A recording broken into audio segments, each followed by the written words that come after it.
Kami bersuka cita karena Engkau hadir di tengah kami. Kami bersuka cita karena Engkau masih setia kepada setiap kami. Terima kasih Bapa. Kami mau dengar firman-Mu. Kami buka hati kami. Kami siapkan hati kami yang terbaik, tanah hati kami yang terbaik Tuhan. Singkirkan setiap batu-batu, singkirkan setiap onak duri Tuhan. Singkirkan para pencuri-pencuri. Dan biarkan kami mendengar, kami melakukan, dan itu berbuah Tuhan dalam hidup kami. Biarkan firman-Mu hidup di dalam kami. Sebab firman-Mu adalah Engkau sendiri Tuhan. Engkau hidup di dalam kami. Terima kasih. Di dalam nama Yesus Kristus kami siap mendengar firman Tuhan. Haleluya. Yang siap katakan amin. Kita adalah tentara Tuhan, amin. Saya mau dengar suara tentara Tuhan. Saudaraku, saya percaya pemulihan Tuhan itu sudah menjadi janji Tuhan dan bagian untuk umat Tuhan, amin. Pemulihan adalah bagian janji Tuhan buat kita. Jadi saya percaya setiap kita merindukan pemulihan dari Tuhan. Setiap kita merindukan pembebasan dari Tuhan. Ada yang bergumul bertahun-tahun dengan dosanya. Ada yang menangis dengan keadaannya, bergumul bertahun-tahun, mungkin puluhan tahun. Kita semua menantikan pembebasan. Pembebasan yang terakhir adalah pembebasan tubuh ya. Di mana kita sudah nggak ada lagi kesusahan badani, yang sakit, yang putus cinta dan sebagainya, sudah hilang semua penderitaannya ya. Itu pembebasan tubuh kita. Tapi sebelum pembebasan tubuh datang saudaraku, di dalam tubuh ini kita ini sedang melakukan perjuangan. Dan kita semua sedang berjuang melawan dosa, berjuang melawan mungkin diri kita, keinginan-keinginan jiwani kita. Mungkin teman-teman kita semua pernah mengalami itu ya pastinya. Dan saya percaya bahwa janji Tuhan adalah pemulihan, kebebasan, kemenangan buat kita. Amin yang keras. Ketika tadi kita nyanyi itu ya, yang menabur dengan mencucurkan air mata. Terus gimana? Setiap kali saya nyanyikan lagu itu ya, sering kali saya selalu terharu teman-teman ya. Entah di retret, entah di gereja ya. Karena saya percaya Anda bisa bayangkan pergumulan, perjuangan orang yang sudah nabur dengan air mata, dengan mencucurkan air mata, berjuang, berdoa misalnya. Berdoa mungkin buat kebebasannya, berdoa mungkin buat keluarganya, berdoa mungkin buat gerejanya, buat dirinya, nangis, mencucurkan air mata, berdoa, minta jawaban, minta pemulihan, minta Tuhan menjawab doanya. Tapi belum dijawab sama Tuhan. Apa Tuhan jahat? Tidak. Saya percaya pemulihan adalah janji Tuhan buat kita, ya dan amin. Bagi teman-teman, Bapak Ibu Saudara yang dikasihi Tuhan yang sedang bergumul, yang sedang masih dalam tahap berperang, bergumul dan terus bergumul, jangan pernah menyerah. Kasih salam teman kanan kiri, jangan pernah menyerah. Siapa tahu teman kanan kirimu sedang bergumul keras, nanti malam mau minum Baygon 1 botol. Jadi sebelum dia minum Baygon 1 botol ya, kita habiskan semprot nyamuk dulu ya di kosnya ya, supaya dia nggak jadi minum. Mungkin teman kita yang sedang dalam pergumulan ya, habis gini minggu depan mau nggak mau lagi datang ke gereja. Kita doakan, kita kuatkan bahwa kita percaya kemenangan, pemulihan janji Tuhan buat umatnya. Amin. Oleh karena itu jangan menyerah. Ada waktu yang namanya waktu pemulihan. Segala sesuatu ada waktunya. Anda yang menantikan jodoh dari Tuhan, ada waktunya, amin. Selalu ada waktunya. Anda yang mau bergumul dengan dosa Anda, Tuhan kok gak lepas-lepas. 2 kita lihat, Anda masih cinta sama dosa itu?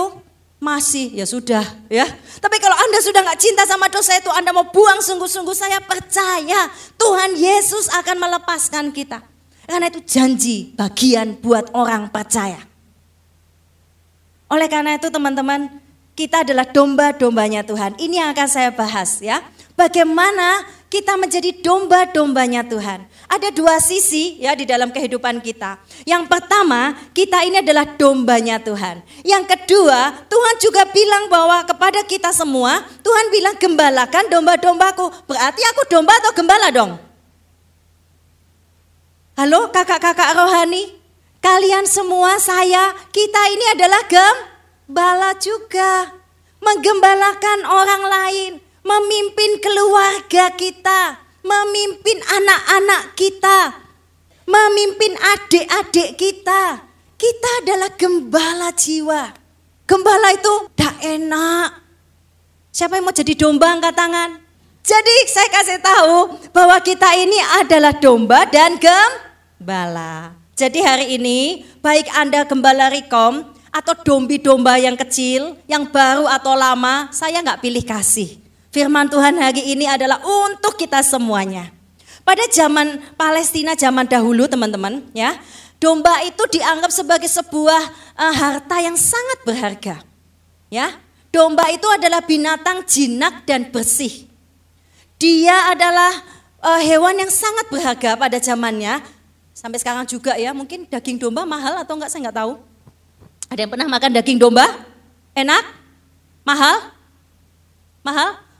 Kulitnya bisa dipakai, bulunya bisa dipakai, tanduknya bisa dipakai. Sebagai apa? Sangkakala, pakai imam, tabung minyak ya.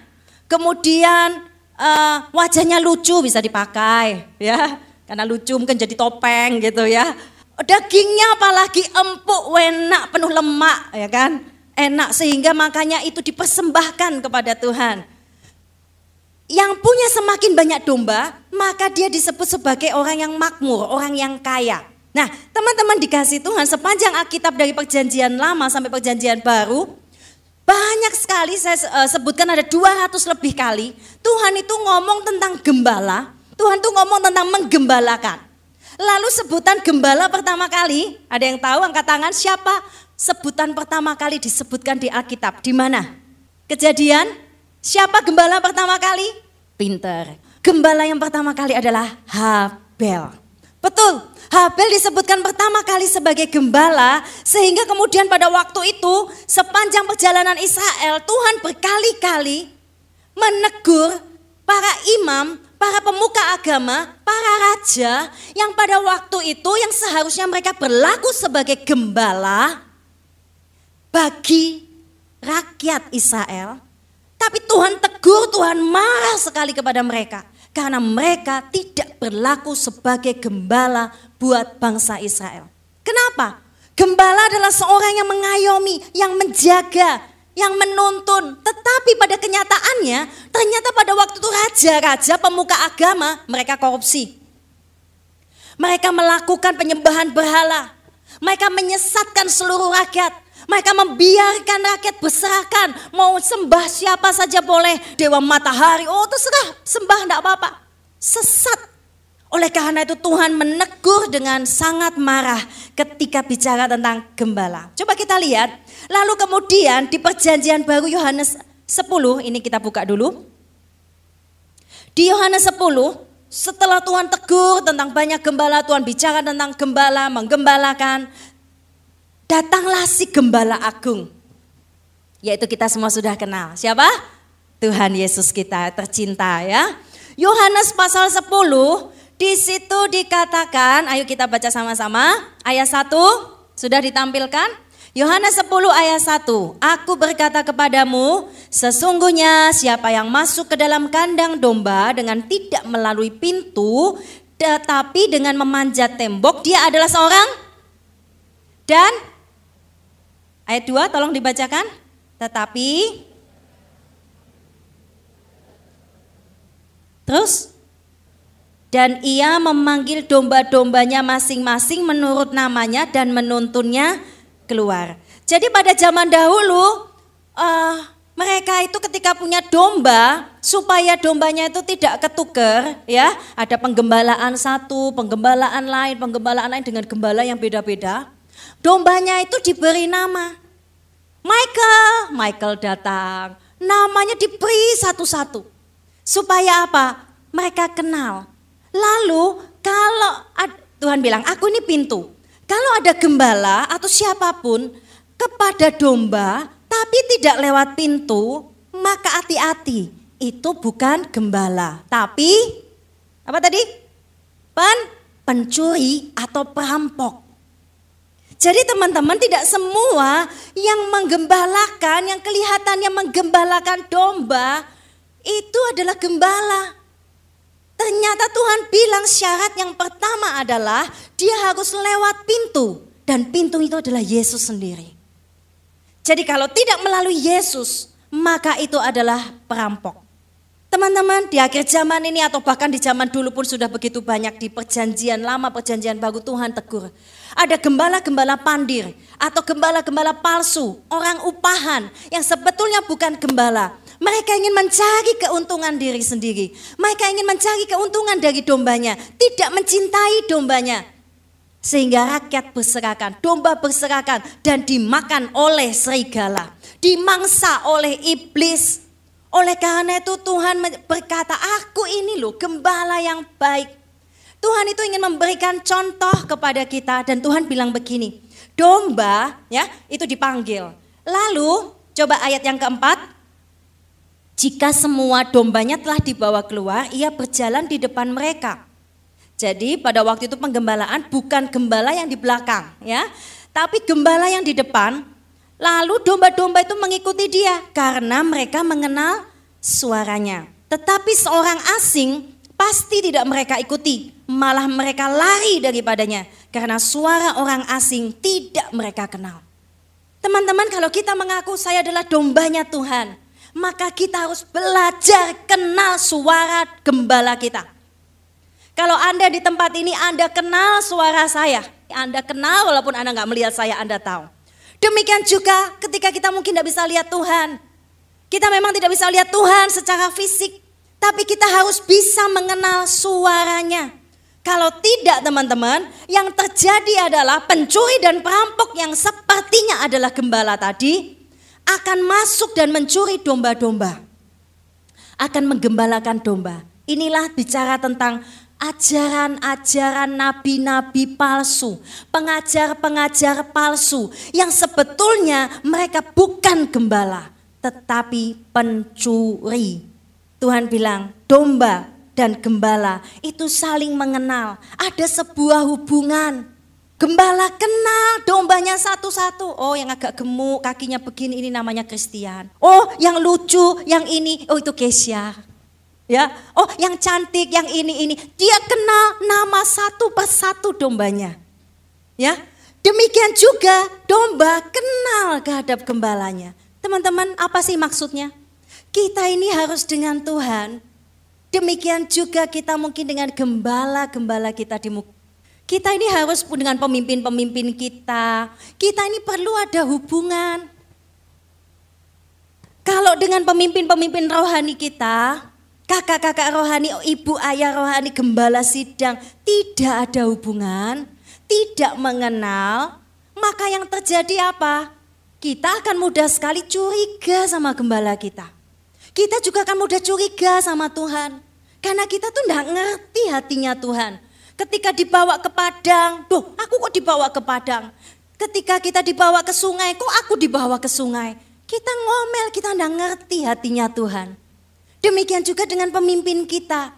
Kalau kita tidak pernah ada hubungan, korelasi, membangun hubungan yang baik, saling mengenal hati satu sama lain, kita itu akan mudah sekali berprasangka. Kalau saya tidak kenal Kesia, mungkin saya akan berkata, oh gitu sih Kesia, senyum dong. Si Kesia gak senyum, dia kepahitan sama saya. Tapi saya sudah kenal dia, gimana cara dia bekerja, ya, cara dia pimpin, manisnya dia, baiknya dia, ya, saya tahu. Tapi kalau kita nggak kenal, mudah curiga, pikiran manusia itu mudah jelek, betul? Pikiran manusia itu mudah jahat, mudah berprasangka, mudah berpikiran buruk. Oleh karena itu kita harus belajar yang pertama, punya hubungan, saling mengenal dengan Tuhan. Karena Tuhan sudah kenal kita, tidak usah diragukan. Tuhan kenal sedalam-dalamnya kita, sak jelek-jeleknya kita Tuhan kenal. Sekarang kita mau kenal suaranya Tuhan. Supaya apa? Kita tidak dibodohi, digembalakan oleh pencuri. Saya rindu tidak ada semua di tempat ini yang pencuri, amin. Ya. Nah, teman yang dikasihi Tuhan, ada hubungan. Oleh karena itu penting domba untuk memiliki yang namanya pembedaan roh. Kalau Anda misalnya di tempat ini, Anda di rumah sendiri itu paling nyaman. Anda dengar firman sambil ngantuk-ngantuk pun gitu bisa gitu kan. Karena di rumah, feel home. WL-nya fales-fales, aku tetap bisa rasakan hadirat Tuhan. Feel home, ya. Sambil tidur pun, ini guyon ya, jangan sampai ada yang begitu ya. Ini serius, iya ya, begini aku tak tidur-tiduran ya. Ini bisa merasakan hadirat Tuhan, dengar suara Tuhan, jangan ya. Kalau di rumah sendiri, ya biasanya seperti itu. Tapi kalau Anda mungkin di luaran, banyak pengajaran, banyak pendeta-pendeta, kita nggak tahu gimana latar belakangnya dan lain sebagainya. Kalau keluarga kita sudah kenal, ya kan, dekat, saling mengenal. Nah, kita perlu hati-hati. Bukan berarti tidak boleh. Tidak boleh Anda mau belajar dari sana, mau dengar firman Tuhan pendeta A, B, C, D, Z gitu ya. Dari India, dari mana, silakan ya. Tapi berhati-hati ya, tetap berjaga-jaga. Dan kalau ada yang aneh, segera tanyakan kepada gembala masing-masing ya. Supaya kita jangan sampai terbawa oleh aliran-aliran atau pengajaran-pengajaran yang pencuri-pencuri tadi. Nabi-nabi palsu, pengajar-pengajar palsu. Teman-teman, kita perlu pembedaan roh. Kalau di sini Anda terima-terima, tak terima firman Tuhan sambil ngantuk-ngantuk, pokoknya gitu. Tapi kita harus tetap belajar punya yang namanya kepekaan roh. Ya, atau pembedaan roh. Karena ada suara asing tadi ya. Kemudian ada istilah begini, pencuri domba. Berarti pencuri domba ini maksudnya gimana? Apakah berarti sekarang kan banyak istilah begitu ya. Ada gereja ya, banyak dicuri dombanya pindah ke gereja B. Gereja B dicuri oleh gereja C. Gereja C dicuri oleh gereja D. Wah, jemaatnya saling berpindah ya. Apa sih artinya pencuri domba ya? Pencuri domba ini dengan maksud motivasi yang salah, membujuk, mempengaruhi, mengintimidasi, menipu daya, sehingga domba-domba itu akhirnya mengikuti dia. Padahal seharusnya bukan dengan dia gembalanya, itu namanya artinya pencuri domba. Jangan sedikit-sedikit misalnya ada anak kita rohani atau siapa pindah gereja. Kita bilang, kita kok mencuri domba. Jangan langsung ngomong mencuri domba, hati-hati. Pencuri domba definisinya itu apa? Kalau di tempat ini saya percaya kita nggak pernah anjurkan Anda tiba-tiba pindah gereja dari mungkin gereja lain ya ke gereja ini lalu dengan bahagia, yes pindah, jangan, nggak usah pamit, nggak usah bilang-bilang, pokoknya pindah, di sini paling top, pendetanya paling ganteng, pendeta ceweknya manis, gitu ya, WL-nya cakep, nggak ada, ya kita jangan sampai seperti itu ya, amin. Kalau ada teman kita berkata, aku kepingin ke gerejamu, boleh silahkan. Kemudian doakan, yakin, mantap, sudah berdoa, sudah, yakin ini tempat penggembalaanmu, iya aku mau berdoa, aku yakin. Baik, kita berjalan bersama, kamu jadi keluargaku sekarang. Saya berharap Bapak Ibu, teman-teman dikasih Tuhan, kita yang duduk di tempat ini maupun yang belum bisa datang, kita ini bukan sekedar jemaat yang datang duduk. Kita ini satu keluarga. Amin. Kita ini satu kawanan Tuhan. Jadi kita ini satu gembala yang digembalakan, dikumpulkan di dalam satu, di dalam Tuhan. Nah, hati-hati kalau kita nggak saling mengenal satu sama lain, maka kecurigaan itu muncul. Teman-teman, penggembalaan, bicara tentang masalah penggembalaan. Penggembalaan itu adalah kebutuhan. Coba ulangi kata-kata saya. Penggembalaan adalah kebutuhan. Kebutuhan. Banyak orang berpikir tak butuh digembalakan. Buat apa digembalakan? Datang ke gereja cukup, pulang selesai. Baik yang dari muda, dari remaja, sampai kepada kita sudah kakek nenek teman-teman. Kita ini semuanya butuh digembalakan. Penggembalaan adalah bukan pilihan. Penggembalaan adalah wajib bagi orang yang merasa dan mau menjadi dombanya Tuhan. Jadi baik kita yang sudah menikah, belum menikah, masih muda, sudah tua, kita semua kebutuhan kita adalah penggembalaan. Sekali lagi ulangi kata-kata saya apa tadi? Penggembalaan adalah kebutuhan. Kebutuhan loh itu. Setiap kita, saya pun butuh digembalakan. Dan saya menggembalakan. Yang saya gembalakan juga butuh digembalakan dan menggembalakan orang lain juga. Teman-teman, banyak orang tidak sadar hal ini, Bapak Ibu. Karena mereka tidak merasa bahwa digembalakan itu penting. Bahwa ternyata ada rahasia Tuhan di balik penggembalaan. Yaitu adanya tudung perlindungan, adanya tudung otoritas, tudung rohani. Teman-teman, tudung rohani itu penting sekali loh. Kalau kita mungkin merasa, aku sudah ikut Tuhan 50 tahun, 60 tahun, gak perlu tudung rohani. Enggak. Kita butuh, itu adalah sebuah kebutuhan. Sampai kita menutup mata, kita tetap butuh digembalakan. Yang pertama oleh gembala agung kita, Tuhan Yesus. Yang kedua kita butuh digembalakan di dalam kawanan dombanya Tuhan. Kita ini bukan domba liar. Kalau pada waktu itu ada perbedaan antara domba yang digembalakan dan juga ada yang namanya domba liar. Kalau domba liar itu lebih kasar, ya. Dia nggak jinak, nggak terlalu halus, nggak terlalu baik gitu ya. Dia tuh liar di padang-padang, terserah dia mau kemana, nggak ada gembalanya. Ya, tapi Tuhan mau kita tuh jadi domba yang digembalakan. Oleh karena itu ingat hari ini baik-baik saya bicara. Penggembalaan adalah kebutuhan. Jadi kalau ada yang kita merasa nggak butuh digembalakan, Anda sesat hati, sesat pikiran, itu salah. Kita tetap butuh digembalakan. Dan teman-teman ya, itu adalah bicara tentang tudung perlindungan. Yang kedua adalah bicara tentang identitas. Jadi ketika dalam misalnya tadi seperti tadi ya, ada penggembalaan A, B, C, D, E. Itu ada identitas, saya adalah digembalakan oleh gembala saya. Saya punya ayah rohani, kamu anaknya siapa? Itu ada identitas teman-teman. Itu penting sekali di dalam Tuhan. Oleh karena itu Anda semua yang duduk di tempat ini, Anda sudah berani datang di tempat ini. Anda bukan lagi sebagai tamu, Anda adalah keluarga. Amin. Kasih salam dulu dengan senyum yang paling manis. Kamu adalah keluargaku. Ya, kamu adalah keluargaku. Amin. Amin ya. Kita bukan lagi tamu satu sama lain. Tamu. Kalau orang bertamu ke tempat orang, itu biasanya dilihat rumahnya. Aduh, ada kecoaknya enggak ya? Wih, kotor rumahnya. Oh, dilihat.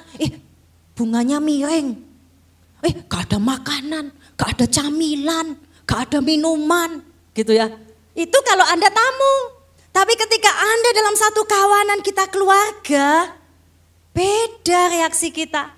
Gak ada minum di kulkas, ngapain? Ya ambil minum, taruh air minum lagi di tempatnya, masukkan kulkas.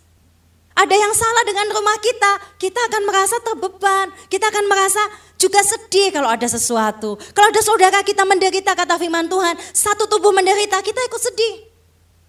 Satu sakit, satu keluar, misalnya ada satu orang keluar dari tempat ini karena tersakiti, kepahitan, mungkin kecurigaan dan akhirnya pahit pergi. Oh, kita juga merasa sakit. Kalau Anda malah senang-senang guyu-guyu, wah Anda berarti bukan keluarga ya. Tidak boleh, kita pasti ikut merasa. Karena kita ini family. Oleh karena itu saya sekali lagi bilang pada Bapak Ibu teman-teman semua. Anda bukan lagi tamu di tempat ini. Ayo kita sama-sama satu gembalaan di dalam Tuhan. Kita buka Yehezkiel 34. Ini ayat-ayat yang Tuhan berkata kepada pemimpin-pemimpin bangsa Israel. Ya, karena Tuhan begitu marah, bernubuat dan mengatakan pada gembala-gembala Israel. Ya, pemimpin-pemimpin Israel. Karena mereka melakukan hal-hal ini. Coba kita lihat Yehezkiel 34. Sekali lagi kita adalah gembala dan kita adalah domba. Kita lihat dari sisi gembala dulu ya. Kesalahan-kesalahan apa yang dilakukan oleh gembala yang menjadi pelajaran buat kita sekarang supaya kita jangan mengulangi teguran-teguran Tuhan ini buat bangsa Israel ya. Yang pertama coba kita lihat ayat yang kedua. Hai anak-anak manusia, bernubuatlah melawan gembala-gembala Israel. Bernubuatlah dan katakanlah kepada mereka, kepada gembala-gembala itu. Beginilah firman Tuhan Allah, celakalah gembala-gembala Israel yang menggembalakan dirinya sendiri. Kesalahan pertama dari gembala Israel yang ditegur Tuhan, pemimpin-pemimpin dan termasuk kita semua, sekali lagi kita sepakat bahwa kita adalah gembala dan kita adalah domba. Jadi nggak ada di sini yang setelah ini kita salahin gembala kita. Wah, ini gembalaku ini. Ciri-cirinya persis. Ya, kita lihat pada diri kita sendiri masing-masing ya. Yang pertama adalah menggembalakan dirinya sendiri. Ya. Kemudian ayat 3, kamu menikmati susunya, dari bulunya kamu buat pakaian, yang gemuk kamu sembelih. Jadi makanya jangan gemuk-gemuk ya. Tetapi domba-domba itu tidak kamu gembalakan. Waduh ya. Jadi mereka ambil semua peras habis. Mungkin dengan pajak, dengan tuntutan-tuntutan kepada rakyatnya. Diperas habis, disuruh ini, disuruh ini, disuruh ini. Tapi tidak digembalakan. Ini artinya Kesalahan pertama, dan kita harus hati-hati, mencari keuntungan sendiri. Banyak yang ternyata seperti ini. Injil-injil kemakmuran yang diceritakan. Hari ini saya mendapat suara Tuhan, ada jemaat di sini akan menyumbang saya mercy hari ini. Amin. Beri kemuliaan buat Tuhan. Saya mendapat suara Tuhan. Sebelah sana akan jadi jodoh saya. Dia adalah pengusaha kaya, ya. Makanya dia bilang begitu. Akhirnya banyak sekali terbongkar kalau Anda lihat berita-berita yang muncul. Bahkan pendeta-pendeta luar negeri, bahkan Indonesia juga. Mereka mengumpulkan kekayaan itu untuk mereka sendiri. Padahal mereka mengumpulkannya itu dari orang-orang miskin. Anda mau diberkati, berikan kepada Tuhan lebih. Ditantang terus mereka kasih. Dengan berharap bisa dapat lebih. Dan akhirnya pundi-pundi itu dipakai untuk dirinya sendiri. Beli yang namanya pesawat pribadi. Ada yang sampai beli pesawat pribadi, alasannya untuk misi. Tetapi itu untuk mencari keuntungan sendiri. Tapi saya percaya di sini enggak ada, amin. Amin. Yang kedua teman-teman, coba kita lihat. Ya, ini yang perlu kita perhatikan, yang mungkin sering kita lakukan ya. Yang lemah tidak kamu kuatkan, yang sakit tidak kamu obati, yang luka tidak kamu, halo apa? Yang tersesat tidak kamu bawa pulang, yang hilang tidak. Coba lihat beberapa poin tadi. Yang lemah tidak kamu kuatkan. Jadi kalau itu dilakukan oleh gembala yang salah, berarti kalau kita mau belajar untuk jadi gembala yang baik, pemimpin rohani, pemimpin keluarga, atau apapun pemimpin di kantor, kita ini gembala-gembalanya Tuhan. Gembalakan jiwa-jiwa, gembalakan jiwa-jiwa. 1 orang, 2 orang, butuh diperhatikan, butuh dibimbing pada Tuhan. Itu gembala. Yang lemah, dikuatkan. Dalam hidup ini tidak ada yang namanya kuat terus teman-teman. Sekalipun tuh hamba Tuhan, yang diurapi Tuhan, orang yang dekat sama Tuhan, Elia pun. Yang sehebat itu menantang nabi-nabi Baal, satu waktu dia pun pernah letih hatinya, letih jiwanya, sedang lemah. Kita semua ini bisa lemah loh. Jadi jangan pernah kita sombong bahwa kita ini selalu oke, atau kita menganggap pemimpin kita, gembala kita, kakak rohani kita ini tiada cacat, tiada celah, selalu kuat, selalu oke, selalu sempurna 100%. No, ada saat kita ini manusia tentu kita pernah lakukan salah. Pernah juga kita mungkin salah melangkah, salah ngomong, atau juga sedang letih. Jawabnya mungkin lagi gak enak sedikit, sombong gak tahu. Mungkin Keisha tanya saya, "Ce ini ya apa Ce?" Sudah lagi capek misalnya, "Enggak tahu Ke, enggak tahu Ke." Wah Keisha tersakiti, "Evi jawabnya kok begitu sama aku, enggak sayang lagi sama aku." Ya, kita harus saling memahami. Oh Evi lagi capek misalnya. Ya, atau ketika saya lihat Keisha, oh Keisha ini lagi capek, saya jangan ganggu dulu. Kita ini saling memahami. Oleh karena itu yang lemah, kita perlu dikuatkan. Oleh karena itu kita harus saling menguatkan. Amin. Yang kedua, kalau sakit diapakan? Coba tadi ayatnya ditampilkan, diobati. Ya, teman-teman, gembala-gembala, pemimpin-pemimpin rohani di tempat ini. Kalau kita lihat ada yang lemah, saudara-saudara kita lemah imannya, kita harus segera kuatkan. Temanku ini, anakku, saudaraku ini sedang alami lemah imannya. Misalnya gini, Anda skripsi gak magi-magi, lemah gitu kan. Skripsi gak selesai-selesai, dosennya gak susah. Sudah 1 tahun skripsi gak selesai. Minder, takut ke gereja ditanyai, biasanya begitu. Nanti kalau ditanya di gereja ngomong, "Skripsimu kapan selesai?" Atau "Kapan wisuda?" Aduh, itu adalah pertanyaan yang paling mengerikan. Sehingga kita akhirnya menghindari. Gak usah ke gereja, gak usah ketemu siapapun. Jangan sampai aku ditanyai. Oh, ini orang-orang yang rawan. Orang yang sedang mengalami masa-masa begitu, ini masa rawan. Ya, masa-masa lemah hatinya. Habis putus cinta, ini masa-masa rawan hatinya juga. Nah, coba lihat teman kanan kiri.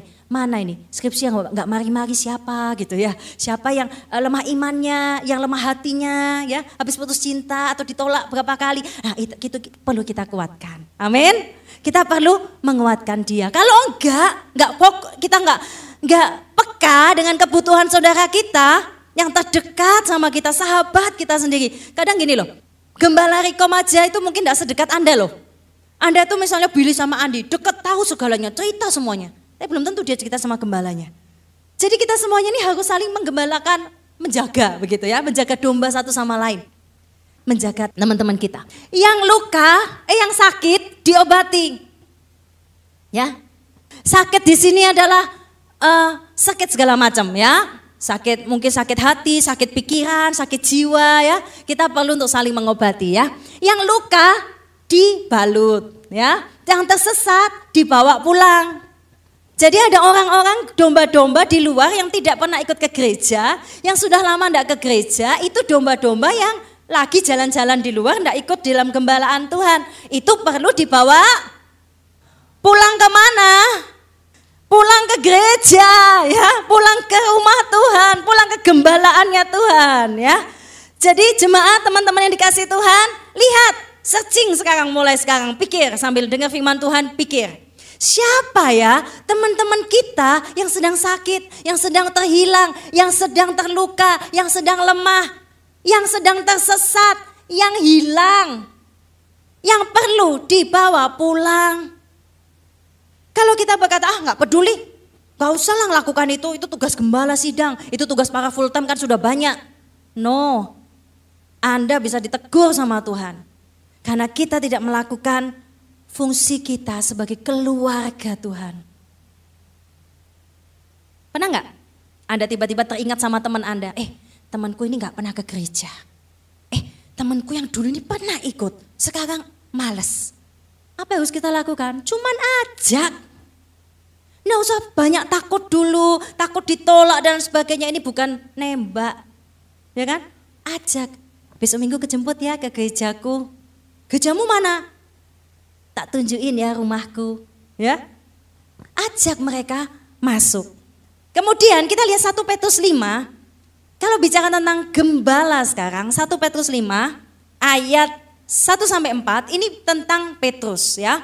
Kita bicara tentang gembala, masih tentang gembala. Aku menasihatkan para penatua di antara kamu. Aku sebagai teman penatua dan saksi penderitaan Kristus yang juga mendapat bagian dalam kemuliaan yang akan dinyatakan kelak. Sudah dapat 1 Petrus 5 ayat 2? Gembalakanlah kawanan domba Allah yang ada padamu, jangan dengan paksa tetapi dengan sukarela sesuai dengan kehendak Allah. Jangan karena mencari keuntungan tetapi dengan pengabdian diri. Jangan kamu berbuat seolah memerintah atas mereka yang dipercayakan kepadamu, tetapi hendaklah kamu jadi teladan bagi kawanan domba. Maka apabila gembala agung datang, kamu, yaitu para gembala-gembala, akan menerima mahkota kemuliaan yang tidak dapat layu. Oh, ini ayat favorit, ayat yang selalu direnungkan oleh para gembala-gembala sidang. Tapi bukan cuma gembala sidang yang harus melakukan firman ini. Kita semuanya juga harus sadar bahwa kita ini adalah gembala. Anda yang nantinya berkeluarga, punya anak-anak, punya saudara-saudara, adik-adik, bahkan sekarang, Anda juga harus menggembalakan mereka dengan kasih Tuhan. Teman-teman, Petrus, Tuhan, ini kan Petrus bilang ya, gembalakanlah kawanan jangan dengan paksa. Berarti ada gembala yang memaksakan untuk menggembalakan. Ada juga domba-domba yang terpaksa digembalakan. Tidak sadar bahwa penggembalaan adalah sebuah kebutuhan. Kalian masih ingat Petrus, Bapak Ibu Saudara yang dikasihi Tuhan? Petrus ini adalah salah satu murid Tuhan Yesus dengan sifat yang kasar, betul? Sifatnya arogan, kasar, pemarah, apalagi? Dak sabaran. Ini sifatnya Petrus. Petrus itu Anda lihat dia menjadi gembala yang luar biasa dipakai Tuhan. Tapi sebelumnya bagaimana mungkin seorang Petrus yang sifatnya loh seperti itu jeleknya. Itu bisa jadi gembala yang dipakai Tuhan luar biasa. Sekarang kasih salam buat teman kanan kiri yang sifatnya jelek. Kamu pun bisa jadi gembala. Yang disalami jangan tersinggung ya. Kita semua punya sifat jelek ya. Punya sifat jelek? Pemarah, kasar, arogan, tidak sabaran. dengerin konseling paling gak sabar gitu ya. Aduh, gak betah dengan urusan orang lain, gak betah dengan gak peka, gak sensitif dengan kebutuhan orang lain. Itu Petrus. Tapi ayat ini keluar dari surat Petrus, teman-teman. Petrus yang berkata, gembalakan kawanan itu dengan paksa, dengan pengabdian. Ini adalah ucapan seorang gembala, seorang Petrus yang sudah diproses Tuhan. Yesus pernah bicara sama Petrus, kalau engkau mengasihi aku, gembalakanlah domba-dombaku. Tuhan bicara 3 kali kan sama Petrus. Itu mengubah hidup Petrus setelah dia dipenuhkan dengan Roh Kudus. Dari Petrus yang sifatnya sangat jelek, menjadi Petrus yang tetap punya sifat yang keras, sifat yang tegas, pembawaannya tetap tidak seperti Yohanes, ya. Orang yang sudah bertobat walaupun sudah diubahkan Tuhan, pembawaan itu ada. Ya, saya pembawaannya diam kalau di bawah. Kalau di mimbar saya harus cerewet ya. Kalau di bawah mungkin agak diam ya, pembawaannya ya begitu. Ada di sini pembawaannya jos, model kalem.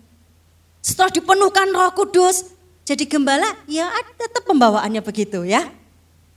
Petrus pembawaannya tetap, wah keras, ya tegas.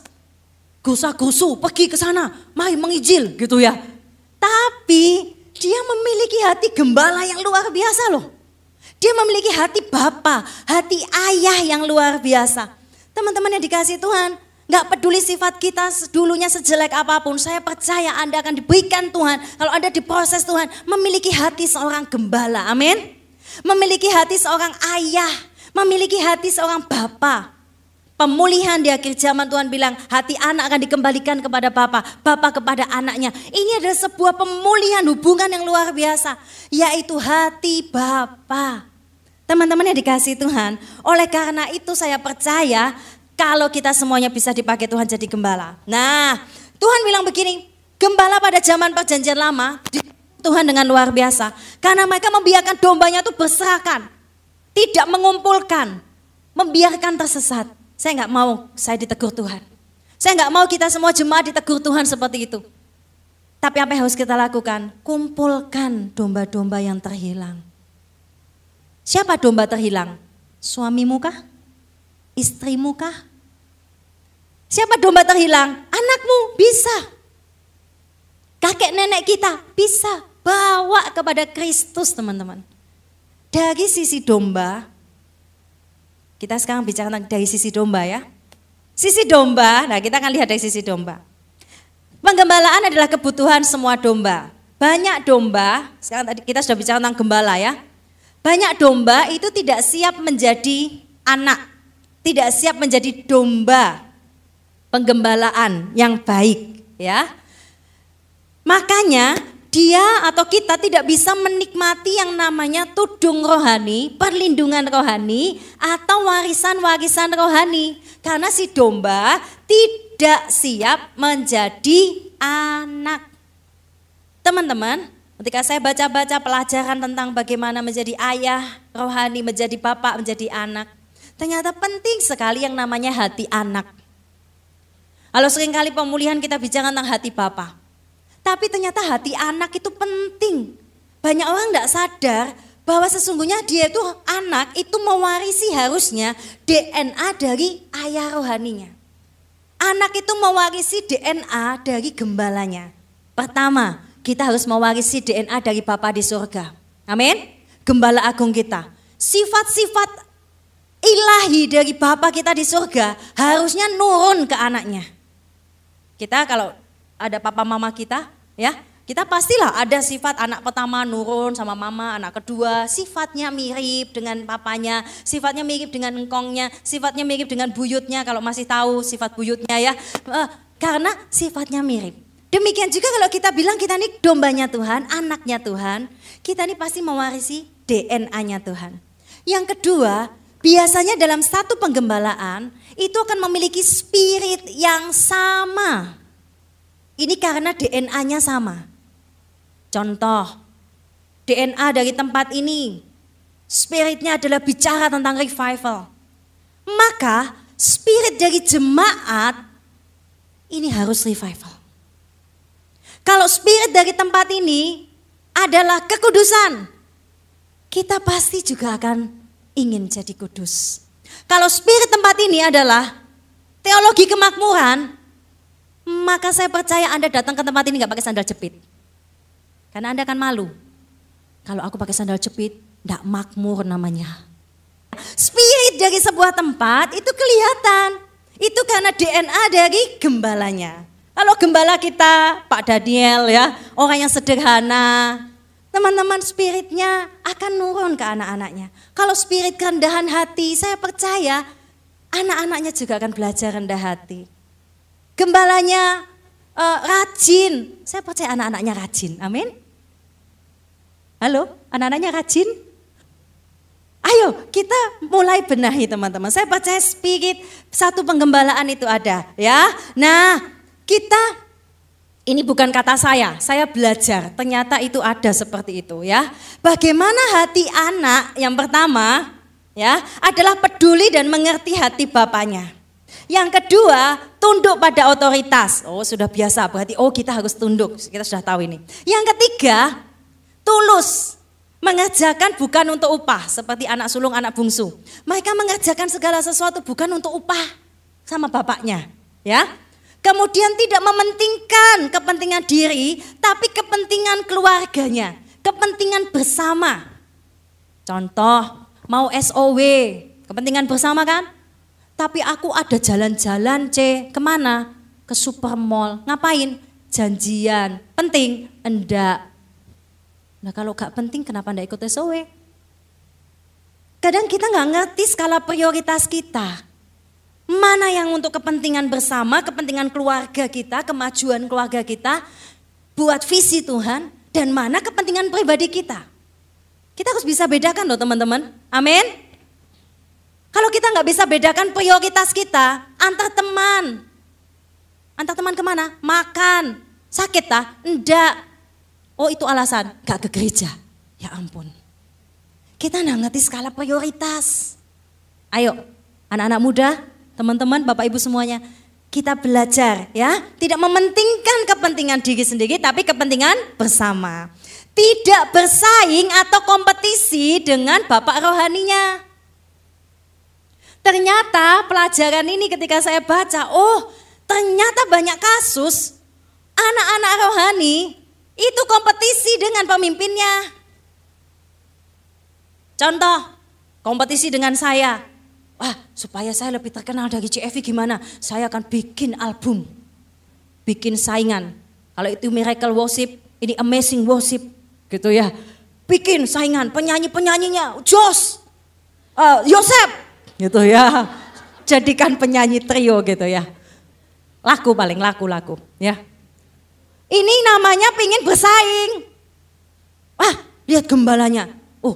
Kok Hadi kok disukai ya sama anak-anak rohaninya. Saingan. Bikin saingan. Bikin kasak kusuk. Jangan sama Ko Hadi. Kalau konseling sama saya. Saya ini mendengarkan 24 jam. Dapat es teh lagi kamu gitu ya. Tak traktir kamu. Saingan. Ternyata ada, sehingga dalam gereja-gereja ada politik. Mereka tidak tunduk kepada gembala sidangnya. Mereka bikin gereja di dalam gereja sendiri. Mereka bikin pengajaran di dalam gereja itu sendiri. Ini ingin kompetisi dengan gembalanya. Teman-teman, ini gak boleh. Hati-hati loh ya. Kadang kita gak sadar, kita ingin kompetisi. Menjatuhkan gembala kita. Menjatuhkan gembala rekom kita. Supaya orang itu gak menganggap Yosef bagus. Kita kabarkan aja kabar yang jelek. Supaya cewek-cewek itu lebih sukanya sama kamu. Ada motivasi terselubung misalnya, itu nggak boleh ya. Jadi hati-hati. Kemudian yang terakhir, memiliki visi yang sama. Ya, kesatuan dalam keluarga ini penting. Sedikit lagi saya selesai. Contoh Anda mau wisata bulan Desember nih, mau wisata ya, liburan. Satu pengen ke Bali, mama pengen ke Jogja. Adik yang paling kecil kepingin di Surabaya. Nggak suka jalan-jalan artinya ya. Yang kakaknya kepingin ke luar negeri. Waduh, boros. Mana yang kita pilih? Kita punya banyak kepentingan. Pingin ini, banyak. Maka, kalau kita ada seperti itu, pilih skala prioritas. Mana prioritas utama? Surabaya, luar negeri, atau Jogja, atau Bali. Kemudian biarkanlah pemimpin memilih keputusan. Kalau contohnya papahnya akhirnya setelah rundingan pilih, kita ke Bali.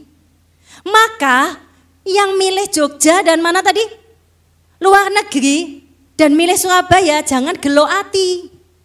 Ya, jangan kita marah, jangan kita kecewa, jangan kita sedih. Kita belajar untuk mengalah. Dalam keluarga itu harus ada saling mengalah. Amin. Kalau kita saling mengalah, satu visi, pasti teman-teman ada keharmonisan, ada kedamaian, ada kesatuan, ada pertumbuhan di gereja itu. Ada urapan Tuhan di gereja itu. Amin.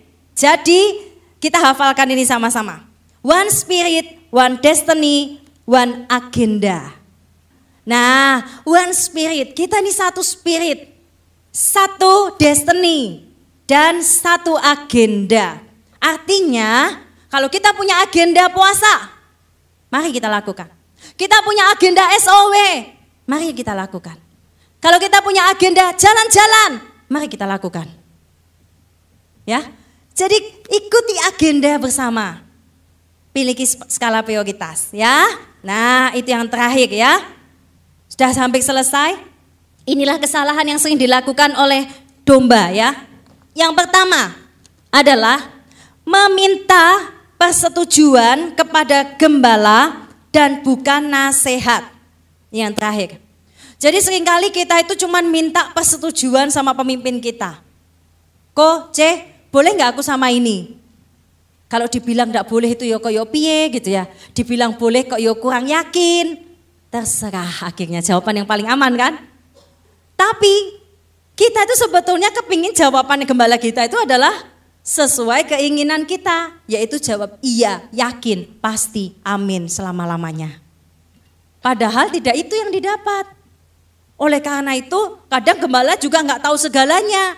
Ya doa sendiri, oh kita kepingin pokoknya peneguhannya sesuai keinginan kita. Ini salah ya. Yang kedua adalah berontak. Yang ketiga bangga dengan bapak-bapak lain yang bukan bapaknya. Bapak-bapak tiri yang lain, bapak yang bukan bapaknya. Kalau Rasul Paulus bilang, kamu punya banyak pengajar, tapi cuma punya satu bapak, yaitu aku. Jadi ternyata banyak kasus, bukan di sini semoga, yang mereka tuh lebih bangga dengan bapak-bapak yang lain, yang ternyata memang bukan bapaknya. Yang bapaknya adalah orang yang melahirkan, yang merawat, yang memberi makan, yang menasehati, yang mendoakan. Itu adalah bapaknya. Oleh karena itu, mari kita semua di tempat ini belajar untuk menjadi domba yang baik. Dan kita belajar jadi gembala yang baik. Kita renungkan firman Tuhan. Terima kasih Tuhan yang baik, kami sudah dengar firman-Mu Tuhan.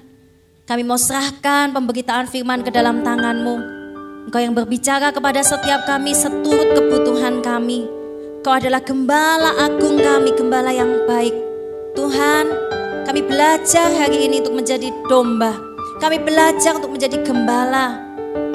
Begitu banyak jiwa yang terhilang. Begitu banyak teman-teman kami yang tidak punya rumah. Bahkan mungkin diri kami Tuhan belum sungguh-sungguh merasakan bahwa ini adalah rumah kami. Tapi pimpin kami Bapa, pimpin kami kepada rumah kediaman-Mu, tempat di mana Engkau disenangkan, tempat di mana kami dididik, tempat kami punya saudara-saudara, tempat kami bermain, belajar, bertumbuh, menyembah Engkau, memuliakan Engkau Tuhan. Terima kasih Tuhan, terima kasih. Jamah hati kami Tuhan Yesus. Apapun pergumulanmu saudara yang dikasihi Tuhan, mari kita bawa di hadapan Tuhan. Tuhan mau kita tidak hanya peduli kepada diri kita, peduli kepada masalah-masalah kita sendiri. Karena saya percaya janji pemulihan adalah janji buat kita. Dan itu pasti digenapi, pasti dikerjakannya. Tabur terus dengan air mata, tabur terus dengan doa dan pengharapan kepada Tuhan Yesus. Saya percaya itu akan berbuah pada waktunya.